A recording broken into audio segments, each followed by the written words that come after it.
Anyone can follow. It takes something special to be an original, which is why the 2025 Lincoln Navigator SUV arrives with new ways of surrounding you in luxury, including the ultra-wide 48-inch panoramic display and the multi-sensory Lincoln Rejuvenate experience. A true original never stops evolving. So meet the 2025 Navigator, the original that's all new and better than ever. Learn more at Lincoln.com. Lincoln and Navigator are trademarks of Ford or its affiliates. This episode is brought to you by LinkedIn. Psst, healthcare pros, word's out, and it's too good to keep quiet. Look, LinkedIn is revolutionizing job hunting, making it possible to search by specialty, shift preference, and salary. Endless scrolling is out. Whether it's a mental health therapist or dental hygienist, finding the perfect role is faster and easier than ever. Head to linkedin.com/healthcare and start your search today.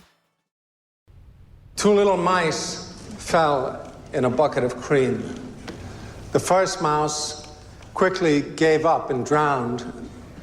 The second mouse wouldn't quit. He struggled so hard that eventually he churned that cream into butter and crawled out.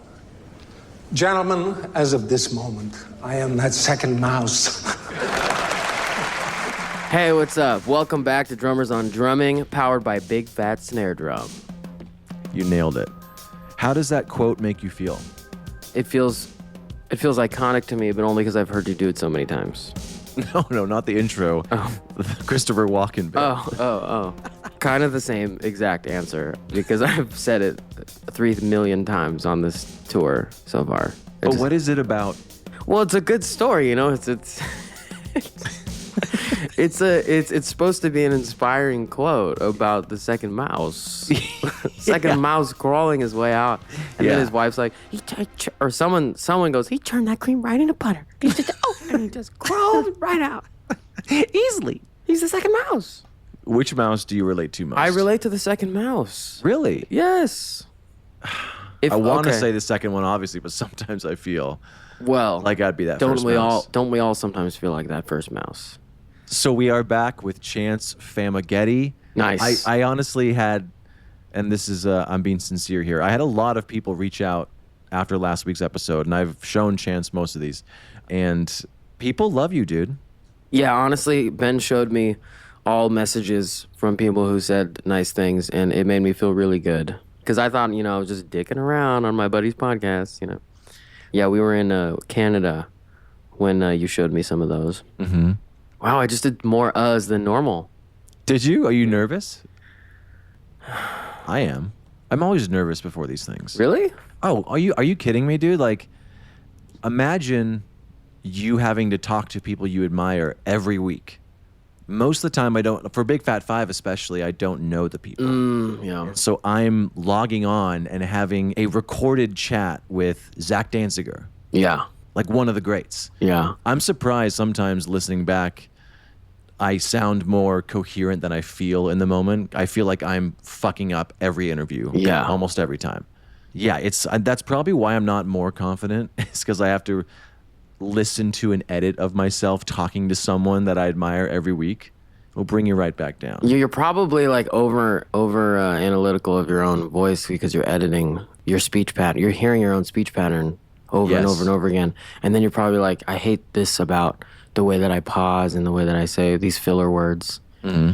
So then you're over critiquing it. Because I feel like when you're talking to people, well, first of all, I feel like when most people are having a conversation, and this isn't awesome, but a lot of people think about the next thing they're going to say. Mm-hmm. So when you add filler words, their brain skips over those, like, okay, but like as if they're filtering what you're saying to gather the bulk of, or just the main parts of the information. Anyways. Well, no, it is funny you say that, because most of the time when I'm talking to someone, I'm like I said, I'm so in my own head. Yeah. And everything they say is perfectly said. And then I go back and edit it, and there's 5 times more ums from them that I gathered while they were talking, which is what you're saying. It's true. Yeah, being nervous interviewing people, I feel like, so the key to that would be to interview people you don't care about, but then why would you do that?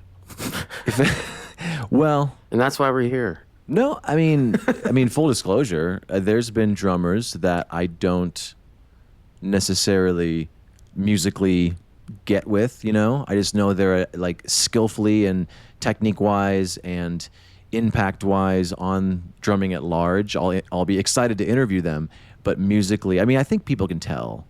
They can tell when I'm super obsessed with a drummer, and then when I'm doing an interview where I respect them and I want to amplify what they're doing. Do you still feel nervous with them? I feel nervous during, like, just that they've achieved what they've achieved. So, like, just human to human, I respect the hell out of them. And so just the way they carry themselves is something that I really admire. But it's also funny because there is no through line.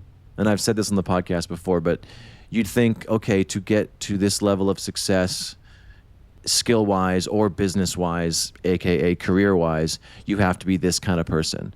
There are some drummers that are probably top 10 in the world, and they're the most scatterbrained, kind of, I had to edit their thoughts together. And then there's people that are that exact same way and are like career-wise, and they're the most, I have to edit zero of their, you know, it's insane, you know? So it's still, those are the things I don't know how I got on that tangent, but. Yeah, well, I don't know how many times people ask you questions. This is the most I've talked in a while. I know, and I think they deserve to hear you more. Okay. I think, you know, because they're like, who is this guy? They hear his voice every time, you know? Yeah. This is the most basic question, but why did you choose to play the drums? Like, why of all the instruments? Because for the people listening backstage last night, him and I were jamming on acoustic guitars together. And I was just thinking about everybody kind of ends up with everyone who plays an instrument ends up playing one instrument at least really well. Why is it drums for you? I mean, my dad was a drummer. Okay. But he wasn't an active drummer. He never did it for his job. He just was at bands in high school, and then we always had a drum set for as long as I can remember that was set up in like the spare room. And it was there. And so I played, and my dad was always like, yeah, I mean, like, he never gave me lessons from what I remember. When I went to middle school, when I first was like on a drum set, I don't remember having to learn how to play a drum set, but I also don't remember my dad ever teaching me. So it makes me think like I just fucking figured it out, which is probably why I have really bad technique in certain things I do. I wouldn't know. I mean, lately I've been a little more accepting of just the way I play, and so I don't think there's something that I really want to say I can't do a little bit with technique. So with that being the definition of like, as long as you're playing what you want to play and you're not hurting yourself, then I have perfect technique for what I want to do. Yeah. So you're self-taught, essentially. I mean, I didn't have my first actual lesson, like a drum teacher, till I was like 27. But I did grow up in jazz band, middle school band, like concert band, marching band. And so our teacher was kind of good at every kind of thing. He was mainly a trumpet player, but he also was good at drums. So, I mean, I guess he was my first teacher. But yeah, like holding the sticks and stuff was never taught to me. Was there a point when, it sounds like you just started doing it? Yeah. Because it was around you? Yeah. But was there a point when you went from just doing it to really loving it? Well, there was, I think maybe the time it became part of my identity it was in 5th grade, and we had like it's not the senior, but like 5th grade was the highest in elementary, and they did this like the senior overnight camping trip, you know, those guys and girls, it was fun. And at like the night, they had this big event, and everyone was playing recorders. Did you ever play recorders? Yeah, I chose the recorder. Yeah. Well, my parents didn't want to pay for a more expensive instrument. Well, no, this was like the record. It was just like teaching kids melody, and it was just everyone had recorders. You didn't have a choice. It was just a recorder class. In elementary school, for me, it was everyone choose an instrument, and all the cool guys chose trumpet. Yeah. And there was like a brass class, a string class, and then there was basic music, which was the recorder. Yeah. And that was the cheapest one because the recorder was like $12, and my parents were like, "We're not buying you a trumpet." Well, see, we weren't even offered the first time anyone had a brass instrument was in middle school, which is 6th grade.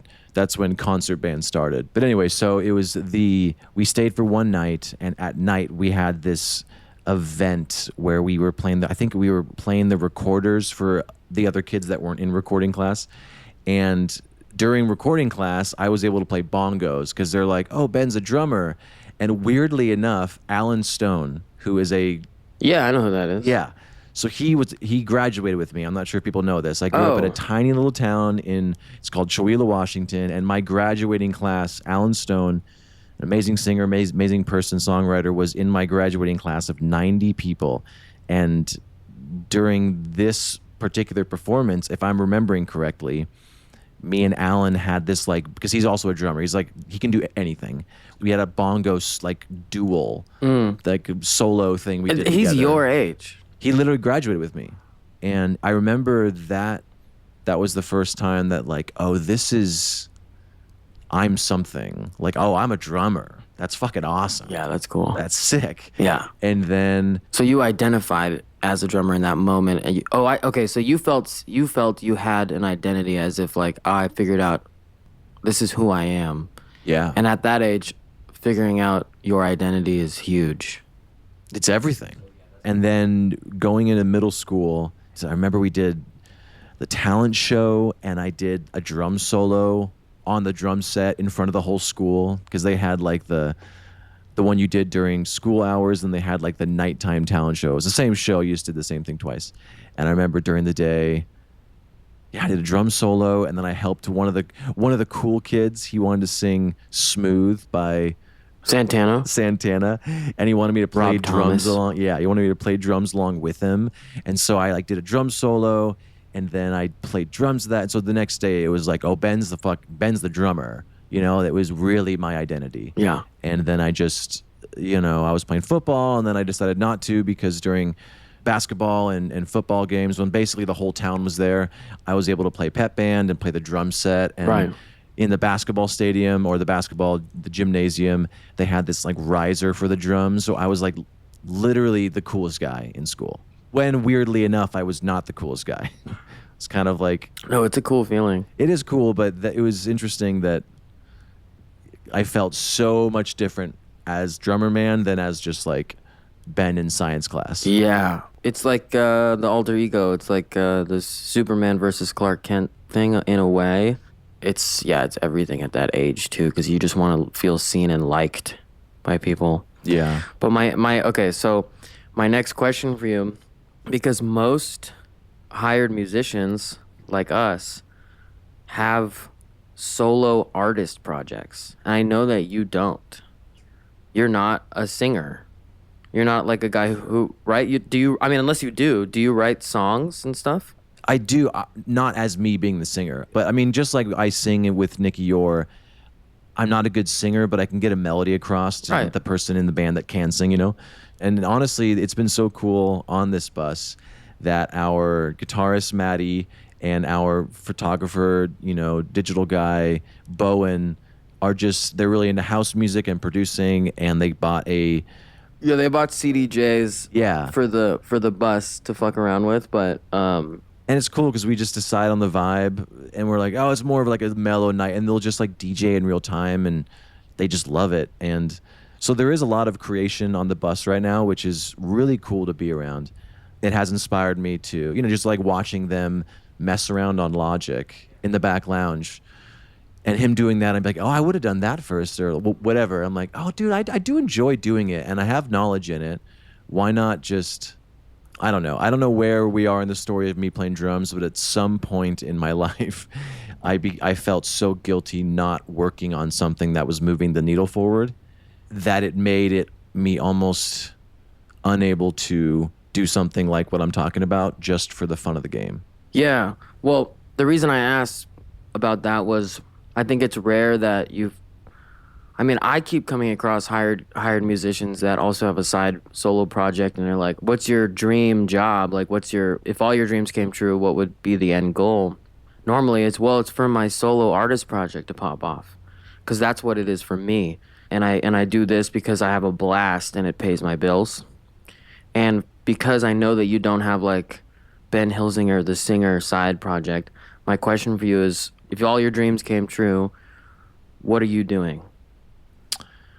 It's a great question with no answer. And I know that there is the modern philosophy that you need to have a goal. If you don't have a goal in mind, you're kind of, aimless and directionless. And Yeah, no, I mean, I was just curious if in your brain you're like, well, maybe it's I want to be a drummer on this level, or maybe you wanted to. No, for sure. No, I understand the question. It's just my answer is that like I've kind of, and this is not saying that I subscribe to this 100%. I don't deal in absolutes, as you know, but lately with a lot of the stuff I've been working on myself and my temperament and stuff, it's allowed me to just kind of, I have a question that is going to piggyback off this to go back to you, but just kind of letting things happen.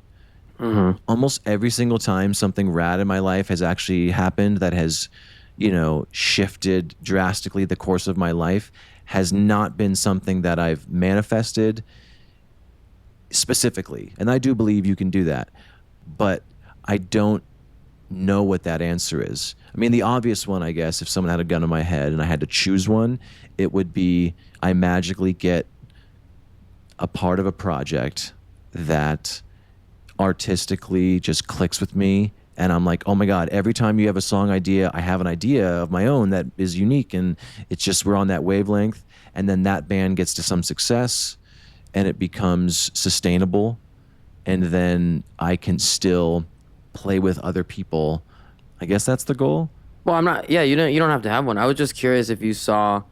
In LA, I run into a lot of people who are like, I'm gonna be a huge giant star, and I was just curious if you had one of those. Like, this is my thing. I'm gonna do this. No, because it's almost, weirdly enough, we were playing poker the other night and we were talking about how aces, like pocket aces, is sometimes the worst hand to have in Texas Hold'em. And I'm not a good poker player, but a lot of times, just from my own experience, when you have pocket aces, you become blind to the actual what's going on in the deck and the river and stuff, because you're like, I have pocket aces, I'm going to beat this whole thing. And then you don't know what other people could be building, you're kind of like not looking at it anymore. And a lot of times you lose on pocket aces, or someone beats you, because you're not paying attention anymore. And so a lot of times when people have these specific goals, they almost get blinded by a lot of other off-ramps that could have been a better gas station. Yeah, which is funny, because that's what happened to me with the drumming for Nikki thing. Yeah. Because I'm like, I'm doing my artist project, this is where I'm going, and then randomly on the side, I just became a hired musician, and it has taken me to all the places I always dreamed of going, but as a hired musician instead of the artist. And part of me was like, oh man, this is my dream, and I'm like in the wrong seat. But the other part of me was, I'm getting to see what this is actually like without the stress of it being it all on me. And so now, and I'm trying to work on changing from if to when I get there as an artist. I'll know exactly how it's going to feel, what it's like in the moment, what the people you're talking to, what the room feels like, what the pressure is like. Because I watched Nikki, the guy that we play for, go through it. I watched him go through it for the first time, and I actually was able to see him do it and go, okay, I wouldn't do that personally, but I know that I would do this, or I like the way he did this. He went about this really well, so I'm gonna take that from that. You know what I mean? But well, and also you now know transactionally too. If someone says something, you're like, oh, this is how it's always done. You're like, no, I was there. Yeah, exactly. That's not how this is always done. Oh, yeah. And you're taking advantage of me right now. Exactly. Yeah, I've watched people when I don't know if that was in the other edit of the podcast, but when I've watched people take advantage of him monetarily, and if someone comes up to me and goes, this is what this costs, I can say, no, it doesn't. And just touring. Now I know what touring is like. Smart Water Alkaline with antioxidant. Whoa, that's refreshing. And a 9.5 plus pH for every way you move. I did take a Spain class today. Restoring like a pro. Smart Water Alkaline with antioxidant. For those with a taste for taste. Grab yours today.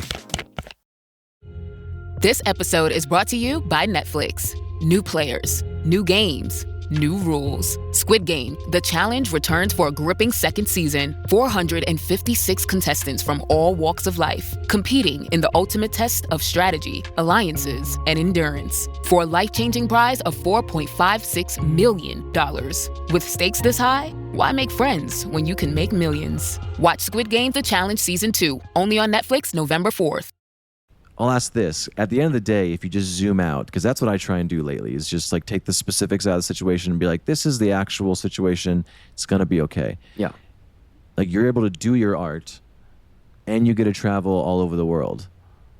Like, those are two objectively true things. Why is it that your art has to take you over the world? Is it like a validation thing? Because you're like, well, yeah, I'm here, but it's not, I didn't get me here. When it's like, no, you being an amazing person, him saying, no, I want you, that's just as much who you are. If anything, it's more of who you are as an artist, is who you are presented to the world 24/7, as opposed to a 3-minute song you wrote. Right. So it's like your art and who you are did get you everywhere. Yeah. That's actually really great. It's a good perspective change thinking about like, well, I'm out here on the road, but it's not for my music. But I'm still getting to do it. And I still get to put out songs, and I do have fans. I don't know. It's interesting. I think it might just be holding on to an idea, a younger version of me, wanting to be like famous and rich guy. And I'm noticing every year that I get older, I less and less want to be famous and rich. As I meet more people who sometimes are famous or are rich, and I go, ooh, I'm seeing the downsides of that. I'm seeing the downsides of this person can't go. Like, I like going to the grocery store and just walking around looking ugly and just getting candy and like getting whatever I want and just doing that. And like, I've now met people who could never do that. And I was like, well, that sucks, because I always want to be able to do that. So as I'm getting older, I less and less want to be. It was like a younger version of me wanting to be rich and famous. And now I just want to, I think the pride in me wants to be able to live off of the music that I wrote. And that kind of goes back to what you were saying, how a dream you had would be to have a project where you had creative input. Yes. And so it's like, if I'm paying my overhead with stuff that I created, now that's my dream, is to live off of that. But that could change again, because we're evolving and we keep changing. Would you enjoy the fact that your income, aka your livelihood off your career, if your like sole income was your project, do you think you'd be able to be as creative and you'd be able to make the fun artistic choices you do and the shifts in genre sometimes from release to release? If you're like, well, fuck, I just bought this massive house now, and like almost lack of success, but having success tangentially is almost best case scenario. Yeah, I actually don't know the answer to that. That's a good point that you're making there. I will say this though, I'm more proud of myself on this tour making money with my piano skills than I was drumming, because the story of me drumming was so just basically felt like a big lie, like I was acting, like I was playing a character so that I could go have fun and make money. Mm-hmm. The fact that I've been playing piano since I was 4, and it's like something my dad forced me to play piano, and now for the first time I'm actually being a piano player and I'm being hired to do it, because I identify as a piano player, and so this is more validating to me. But yeah, I mean, it goes back to like, we were talking about on the bus the other day because before this tour, I had a headline show for my artist project in LA, and for the month leading up to it, it was the most stressful month. It was like, I was worried about if I was gonna sell merch. Okay, then I gotta make merch. Well, then I gotta design merch, and then I gotta front thousands of dollars that I don't really have. Okay, now ticket sales. How can I not get anyone to come to this? I seemingly have a bunch of fans. I seemingly have them in LA. It's a Friday night. Why am I not selling any tickets? And then I'm worried about how that's gonna look. How does that look on social media and in the industry if anyone's looking at me, if I can't sell it was like a 250 person room. And then I got my band, and I'm trying to get everyone to learn all my songs, and then, well, I got to pay them too. And I don't really have the money for that. You guys, and they're kind of my homies, so they're like, oh, some of them are like, yo, I'll do you a favor. Some of them I'm like, can we just split the door ticket sales? And then there's, after all that, there's my own self. Can I properly give them a good show, perform, sing on key? Let's design the playback, like all this stuff.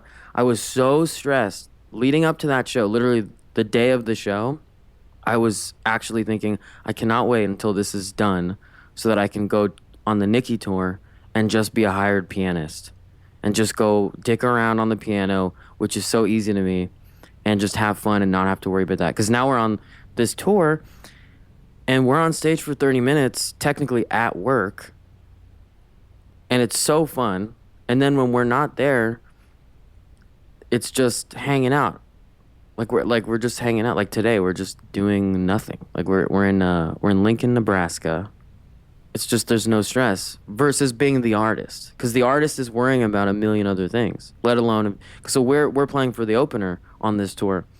The headliner has the peak, the most stress, and as you go down in the chain of command, you're like, you know what I mean. So it's very different being the artist than a hired guy, and I enjoy being the hired guy more.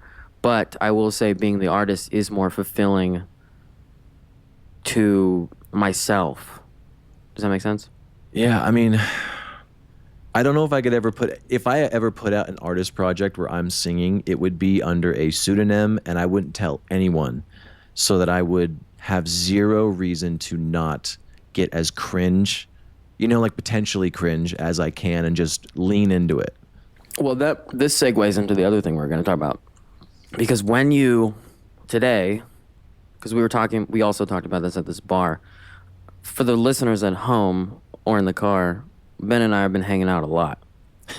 And so a different conversation we had was at a bar in Chicago. Yes. And I was telling him about the current state of being a pop artist today in order to break and pop off and become, celebrity person.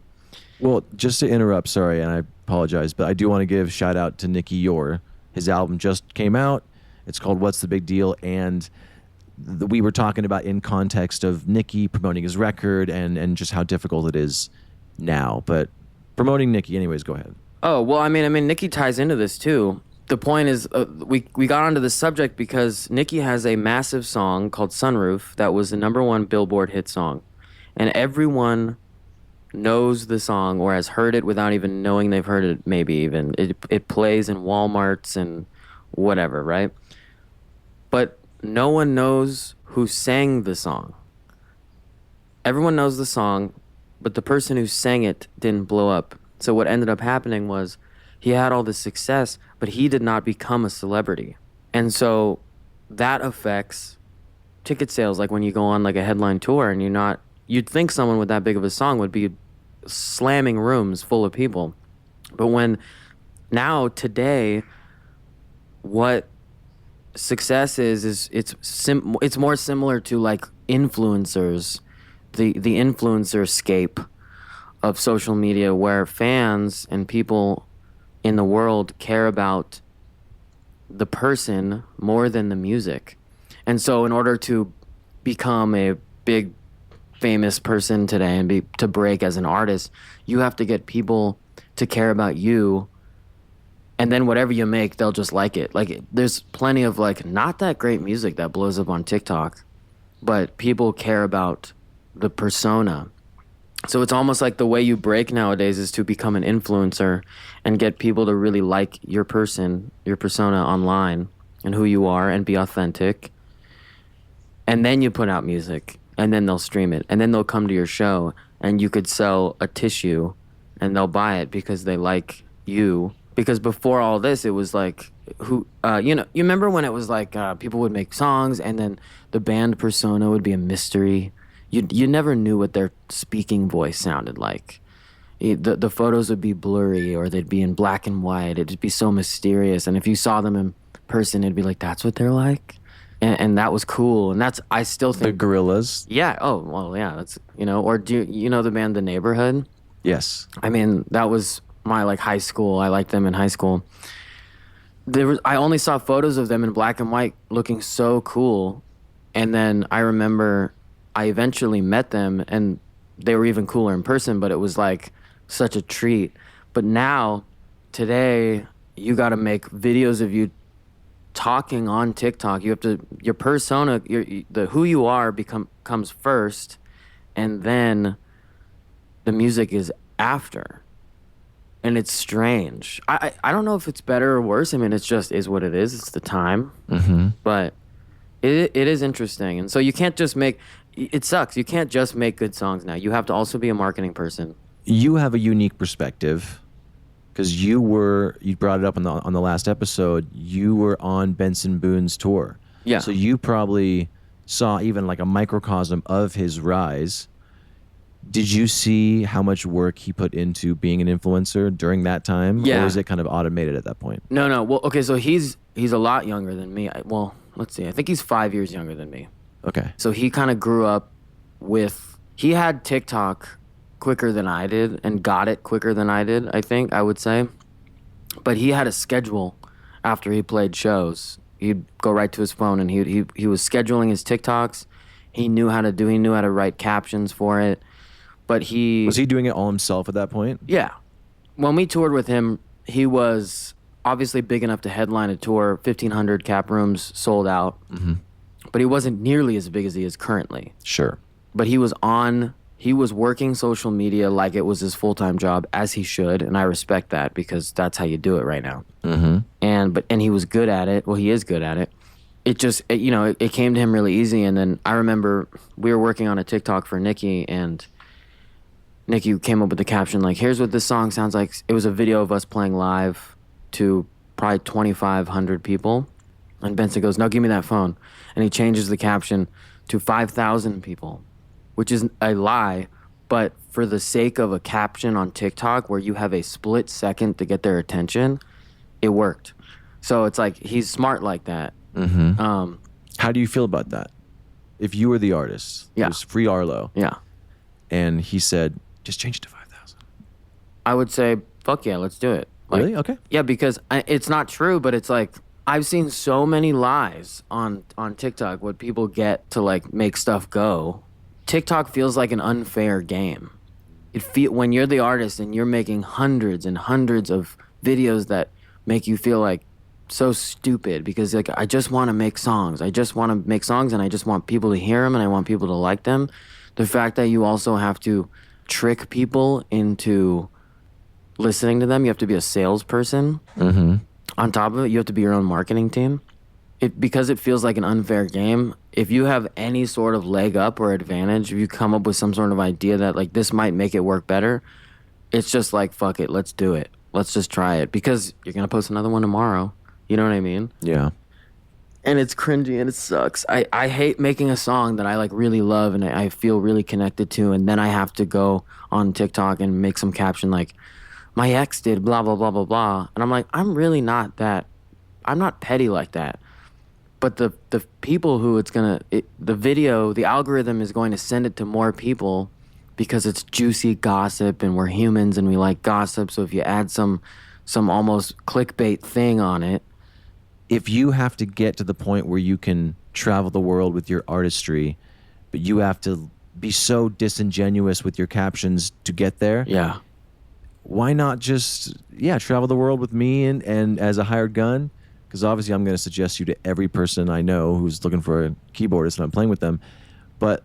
And then just be true to your, like, don't be the cringy. And again, it's not suggesting, but I'm saying, like, what if that's just as great? And so now, more recently I'm done doing that. Because there was this whole thing with I don't even know. We could put this in. This is No, fun. leave it in, baby. I know what you're going to say.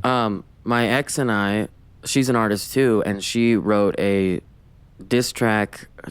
She wrote a really good pop song. It is a well-written, very catchy pop song, and I can say that unbiased. Like it is puts me in the most negative light. Like it is against me, but I can say it is a good pop song. And she wrote it before we broke up. It was basically saying, treat me like a pretty princess or I'm leaving you. And we broke up, and so I wrote... Is that the actual name of the song? The song is called Pretty Princess. Oh, but that's the hook, is the... Okay. Treat me like a pretty fucking princess is the hook. She put a fucking in there, yeah. Anger. But, so I wrote a response to that in my new album called Wantin' Woman, which was almost therapeutic to me. It was therapeutic to me because it was kind of it's just what I wanted to say in response to that, which I did not say in person, but in more of an artistic song way.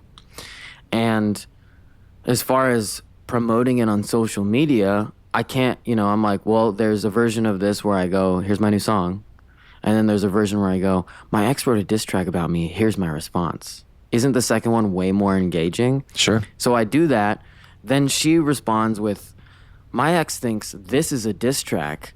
It's just the truth. And I'm like, okay, now it just feels like we're communicating and fighting still, and I haven't spoken to her in months. No, it's just me. It didn't, and this is we're playing along with the game of the algorithm, but while you were doing that, were you guys texting? No, we have not spoken since we broke up. You guys were just speaking via songs and via TikTok TikTok video captions. This is the most Gen Z thing I've heard in my entire life. And it's like at the end of the day, we're playing with real emotions. Like friends of ours are like, oh, well, you should say this back. Yeah. And I'm like, you know what? This feels like shit. She's a real person that I loved, and that it's an actual breakup, and I hate this. So I actually stopped doing captions like that. And some people were like, oh, you guys should like work together and like create some sort of social media beef. And I'm like, guys, this is a real breakup. Like, we're not like there's real emotions, and I have not spoken to her, and I don't want to speak to her. And she's 5 years younger than me too, so she's on it, and like she's on with the TikTok stuff. Yeah. And I'm like, no, I can't keep doing. And you know what? When I stopped, she kind of stopped doing that stuff too. And also the other point is like all the new songs on my album are very special to me. Like they're the most special, they're the most true, and they're all live. I've always wanted to make a live instrumental, like not instrumental, but I've always wanted to make an album with all live recorded instruments. Up until this point, it's been like I will just write a chorus and then I'll tease it on TikTok, and if it does well, I'll write the rest of the song. Wow. And like that's how like I was like, this is the only way I'm gonna right. Which is great. I mean, that's a great public barometer. Right, but it's thinking of it more in a business way. And what I ended up with was a catalog of songs that I don't even like, that I don't relate to. And then I'll go play a show, and people want to hear songs that I don't even want to play. But don't you always have to think about it in a business? If you're doing it to sustain yourself, how do you not have to think about it in a business way as well? Well, that's the issue with combining art and business. Every time you make art into a business, it affects the art. So for the first time for this album, I'm like, I'm not going to think of it in a business way. Just for me, I've never made an album before, so it was really cool for me to make a batch of songs that had to be cohesive with each other. Like they need to live in the same world.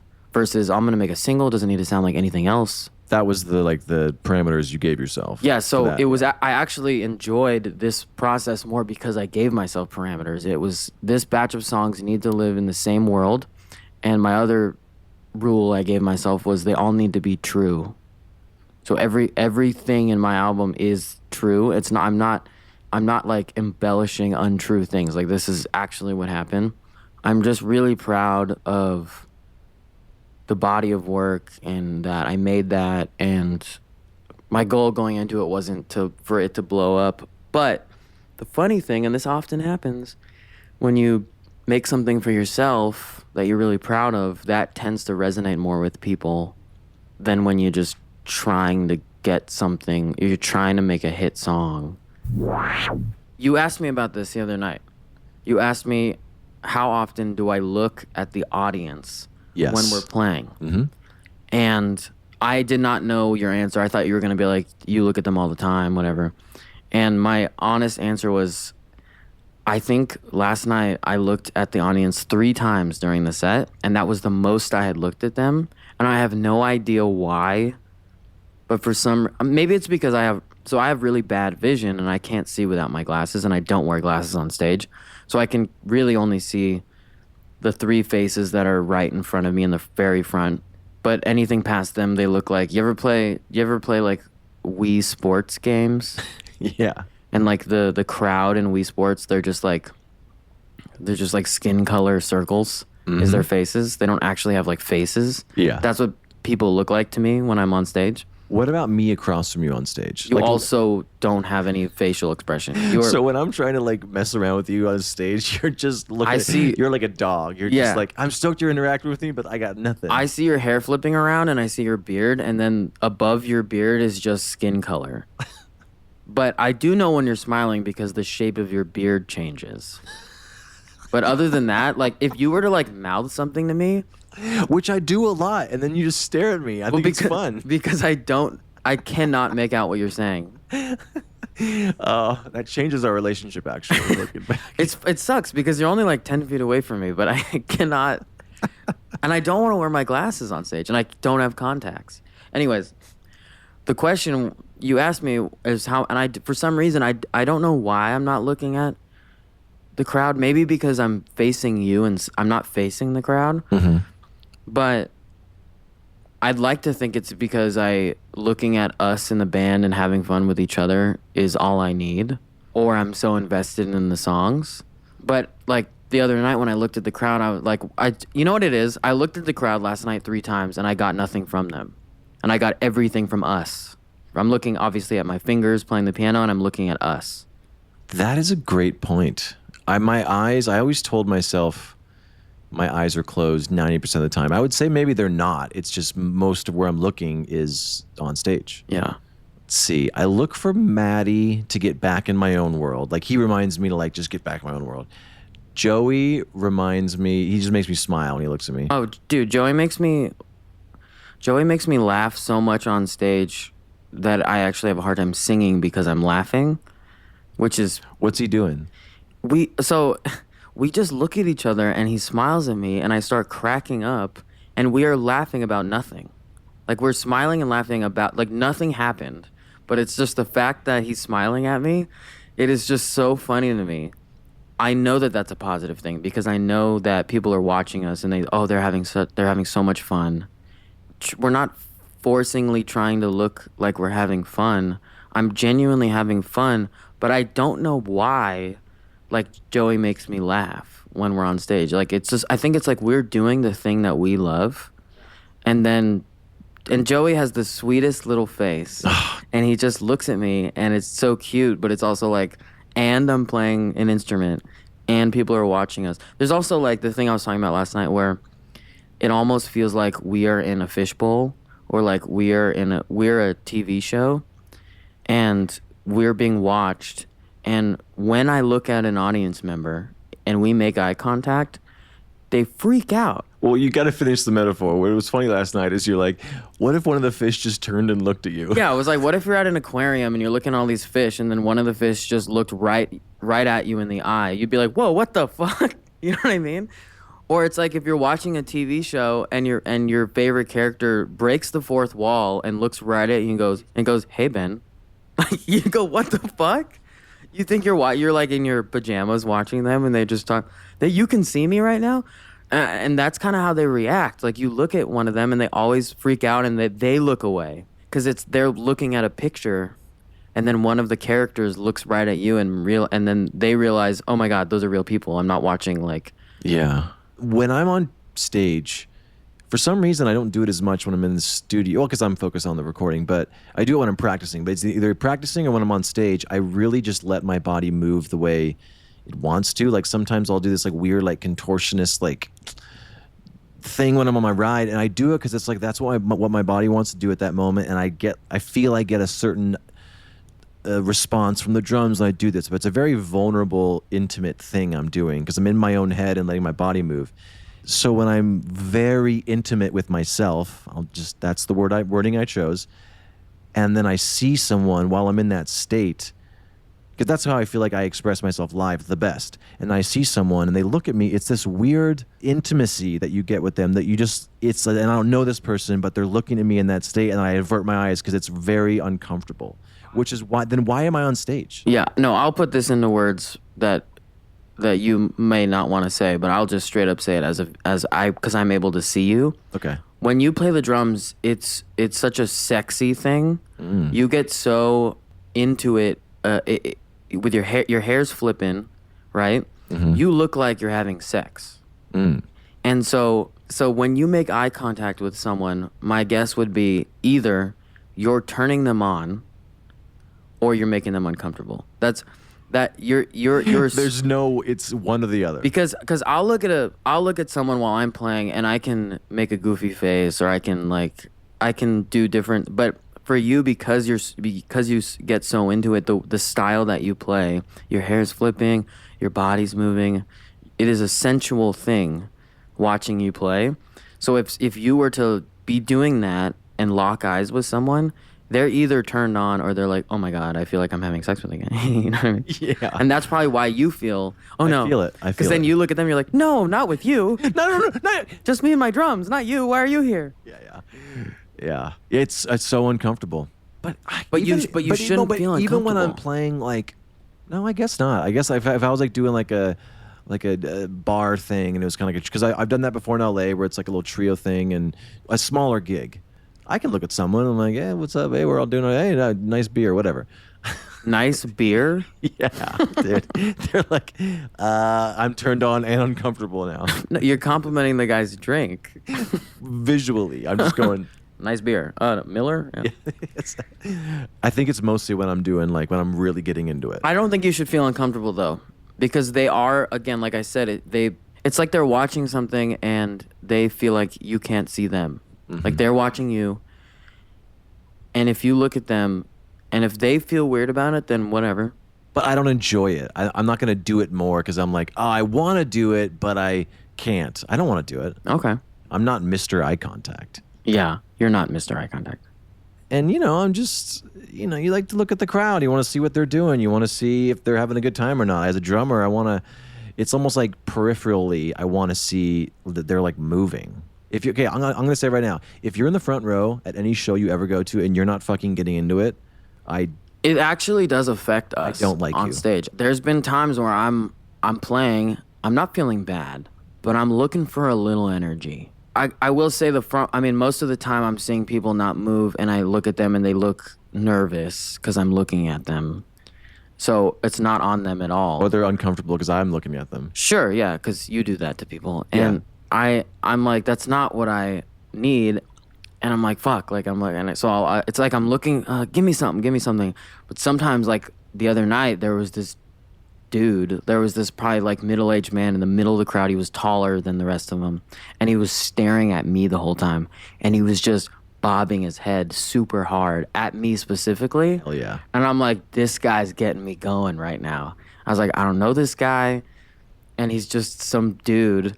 And he was giving me energy. And then after the show, he's like, oh, man, you were so amazing. I'm like, and I actually told him, I was like, hey, man, I just want you to know you gave me more life in that set.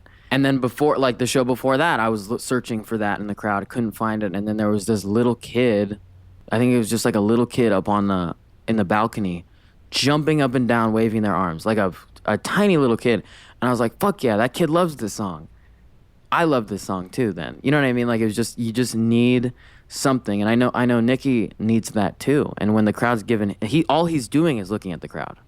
Well, we can end on this, but a lot of the new stuff is not like Sunroof, and it's definitely a song we have to play. We've made it really fun, but it's gotten more fun. I think I've been singing along the last like maybe 4 or 5 shows, just singing my heart out, and I feel like more people have been singing along too. Yeah. We get into that song, and in my brain, I'm like, okay, this is the song I have my solo in. Let's give him a show. Oh, okay. But that's where my brain goes when we start that song. You know why? You have pocket aces. Oh. You lose the perspective because you're like, this is my fucking song. What this song is the first 4 minutes. That's where fucking you can also rise. Yeah, but I'm also thinking like, lock in. This is the one where you have your moment. But I would like to just go, you know what? This is the one song they know. This is the one song that this crowd... Start to finish. Yeah, that they actually know the song part. Like, all the song before my solo, where I'm like, get ready to lock in, get ready to lock in. I'm spending the entire song prepping when I'm like, wait, let's get some energy from the crowd at this point and then bring that into the solo. That's what I should be doing. Yeah.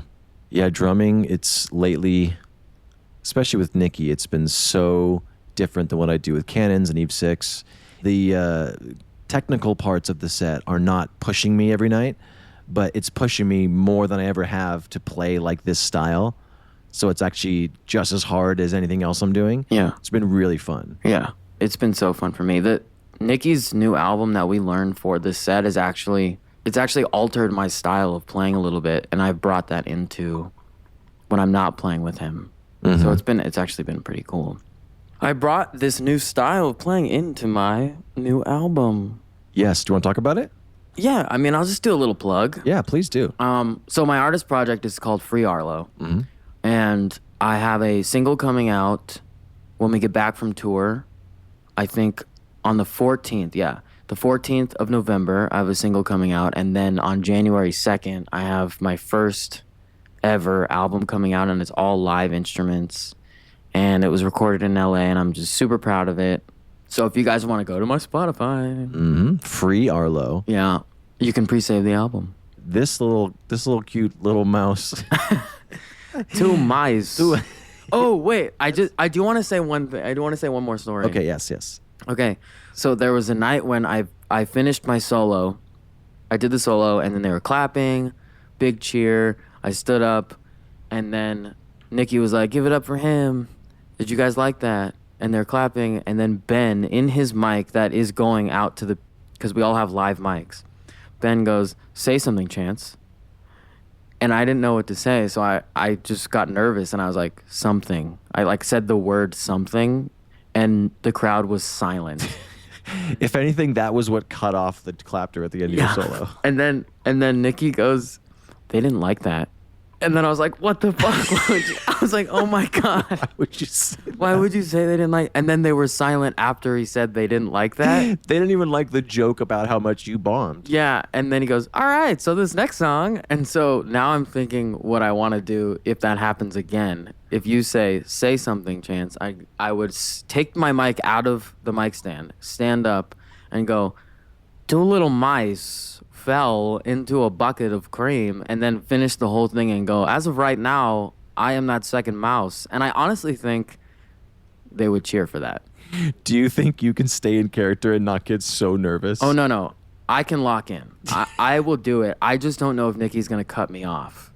I think it's 50-50. I think he'd either cut me off halfway through or he would let me do depending on what mood he's in. Punish you, he would let you finish. I think he would I think if he's in a good mood, he would let me do the entire quote.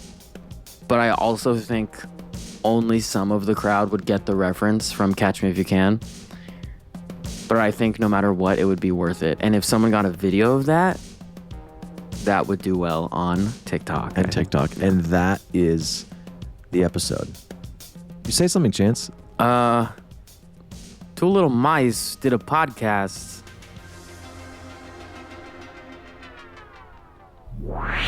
And that's the show. If you're listening on a platform that allows ratings and reviews, do that. It helps more people find the show, so it'll get bigger and better, and hopefully I'll have a chance to sell out one day. But you'll be an OG listener that can brag to all your friends. Anyways, why don't you go and check us out at bigfatsnaredrum.com and follow us on all the socials. Just search for Big Fat Snare Drum, and you will find us. The show is edited in part using Isotope RX Audio Editor. It's amazing, so go check that out at isotope.com. And thanks again to Gunnar Olsen for the theme music. Bye.